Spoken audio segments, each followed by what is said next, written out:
Dragi moji prijatelji, suradnici, vizionari SFT21 zajednice. Prije samo nekoliko dana obavijestili smo vas o povijesnom trenutku za našu kompaniju, imenovanju našeg prvog ambasadora, gospodina Domicija Ciprianija. Želim se danas i ovom prilikom na trenutak osvrnuti na taj događaj, jer od presudne je važnosti da svi zajedno shvatimo tko je s nama u timu i koliku težinu to nosi. Gospodin Cipriani nije samo veliki prior vitezova templara Kneževine Monako. On je vrhunski, svjetski priznat financijski stručnjak. Čovjek koji svakodnevno surađuje, savjetuje i sjedi za istim stolom s najutjecajnijim svjetskim političarima, liderima i globalnom elitom. On je osoba čiji telefonski imenik i osobne veze otvaraju vrata koja su u običnom svijetu uglavnom zatvorena. Takav čovjek iz srca Monte Carla, iz Kneževine Monako, nakon što je on i njegov stručni tim savjetnika detaljno analizirao naš poslovni koncept i našu viziju, odlučio je stati uz nas. Ali ne iz financijske potrebe, već zato što je prepoznao čistoću i vrijednost naše društvene misije. No ono što me najviše impresioniralo je činjenica da gospodin Cipriani nije prihvatio titulu SFT21 ambasadora samo da bi nam posudio svoje ime. Domicio je čovjek od akcije. On je odmah preuzeo inicijativu da SFT21 zajednicu poveže s liderima koji dijele naše ideale, sa ljudima koji mogu mijenjati svijet. Postao je naš najsnažniji most prema svjetskoj eliti. A prvi dokaz te njegove moći i sinergije želim vam predstaviti upravo sada.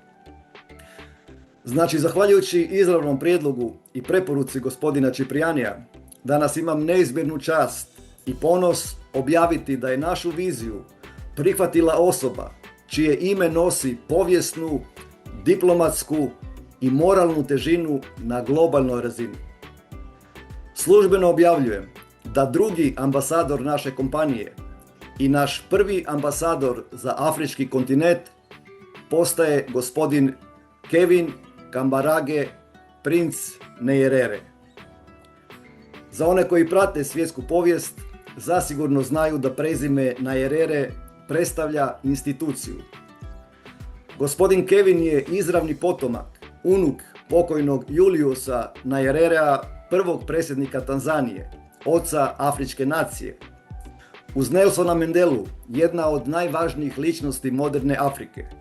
Čovjeka čija je ostavština toliko moralno i duhovno velika da se trenutno nalazi u procesu beatifikacije od strane Svete stolice u Vatikanu. Gospodin Kevin Kambarage Prince Nyerere odrastao je na temeljima tog nevjerojatnog nasljeđa. Plemićku titulu princa stekao je zbog svog tanzanijskog podrijetla, međutim on je izgradio i svoj vlastiti, fascinantan put. Školovao se u Europi gdje je spojio najbolje od oba svijeta, afričku dušu i međunarodnu poslovnu viziju. Samostalni je poduzetnik, specijaliziran za međunarodnu trgovinu i marketing, koji intenzivno putuje svijetom, posebno Europom, gdje uživa crpiti inspiraciju čak i iz malih lokalnih zajednica. Kao ekolog podržava razne dobrotvorne aktivnosti i uključen je u zaštitu ugroženih životinja, posebno slonova koji se love zbog slonovače. Princ Kevin je danas istaknuti poduzetnik, diplomat i stručnjak za cyber sigurnost. On je aktivni predstavnik panafrikanizma, glasnogovornik afričke dijaspore i čovjek koji u ime svoje obitelji podržava rad najveće afričke zaklade koju vodi njegova baka. Njegov životni poziv je socijalna pravda, zaštita kulturnog nasljeđa i povezivanje naroda. I sad se zapitajte, zašto bi čovjek ovakvog kalibra s takvim nasljeđem i misijom odlučio postati ambasador SFT21 zajednice? A odgovor je jednostavan. Zato što je u našem SF algoritmu i našem poslovnom konceptu prepoznao moderni, tehnološki alat za ostvarenje upravo onih ideala i vrijednosti za koje se bori cijeli svoj život. Prepoznao je sustav koji malom čovjeku daje priliku. Sustav koji ne izrabljuje, već nagrađuje. Prepoznao je platformu koja može afričkom kontinentu, dijaspori i cijelom svijetu pružiti ekonomsku ravnopravnost i financijsku stabilnost kroz zajedništvo i humanitarni rad. Dragi moji prijatelji, poslovni suradnici, stanimo na trenutak i pogledajmo gdje se nalazimo. Na početku smo stvaranja zajednice čija je vrijedna društvena misija i jedinstven poslovni koncept prepoznat na najvišem svjetskom nivou i vjerujemo da je to tek početak. S jedne strane imamo gospodina Ciprianija i kneževinu Monako, srce europske diplomacije i kapitala. S druge strane imamo gospodina Nyererea, diplomatsko i povijesno plemstvo kontinenta od 1,5 milijardu ljudi.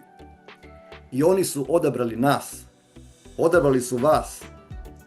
Odabrali su stat uz malog čovjeka u borbi protiv nelojalne konkurencije, ogromnih korporacija i multinacionalnih kompanija, velikih trgovačkih centara i moćnih uvoznih lobija, kako bi svojim utjecajem, imenom, svojim znanjem, iskustvom i aktivnim radom pomogli na povezivanju malih i srednjih domaćih proizvođača i trgovaca sa nama krajnjim potrošačima. Prepoznali su da SF21 nije samo kompanija, već globalni pokret.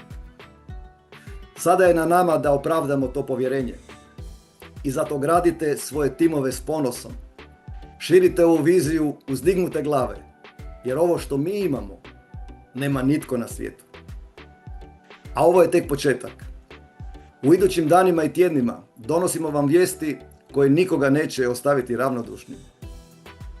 I za kraj želim se još jednom zahvaliti u ime menadžmenta SF21 kompanije i vjerujem u ime svih naših vjernih članova princu Kevinu Nyerere na ukazanom povjerenju i podršci, te mu želim iskrenu i od srca dobrodošlicu u naš SF tim.